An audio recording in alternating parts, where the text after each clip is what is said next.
J'ai été, dans la semaine, présenter mes condoléances à la famille de ce brillant juge. Et j'ai eu à rappeler, à donner cette information à sa famille. Je lui ai dit qu'ils pouvaient être très fiers de Samba Sall. Je lui ai dit que, en tant que garde des Sceaux, ministre de la Justice, je n'avais pas le téléphone de Samba Sall. Je n'avais pas son numéro de téléphone. Et que ce brillant juriste, durant les 2 années que je suis là, ne m'a jamais appelé. Et que personnellement également, je ne l'ai jamais appelé.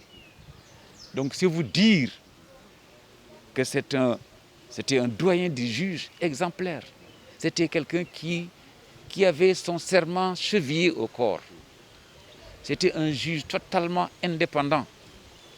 Total. Mais vous savez, souvent, les gens parlent de ce qu'ils ne savent pas. Samba Sall, on en entendait parler parce qu'effectivement, quand on est doyen des juges, on entend nécessairement parce que vous gérez des dossiers assez compliqués. Vous savez, les gens oublient souvent qu'un juge, c'est d'abord un être humain. N'importe quel être humain peut commettre des erreurs, mais c'est de bonne foi. Samba Sall, je sais que s'il a eu à commettre des erreurs, c'est de bonne foi. Parce que moi, j'ai eu à énormément, plusieurs fois me planter. Donc, mais je sais qu'au fond de lui, c'est quelqu'un qui a toujours tenu et qui a toujours retenu que d'abord, il rendrait compte à Dieu. Il n'a jamais oublié un seul instant qu'il allait un jour effectivement quitter ce monde-là et comparaître devant Dieu. Donc je peux vous assurer, c'était quelqu'un de bien. L'être humain doit faire, surtout quand Dieu vous a confié une certaine mission, on doit faire preuve d'humilité. Et Samba Sall était quelqu'un de particulièrement humble.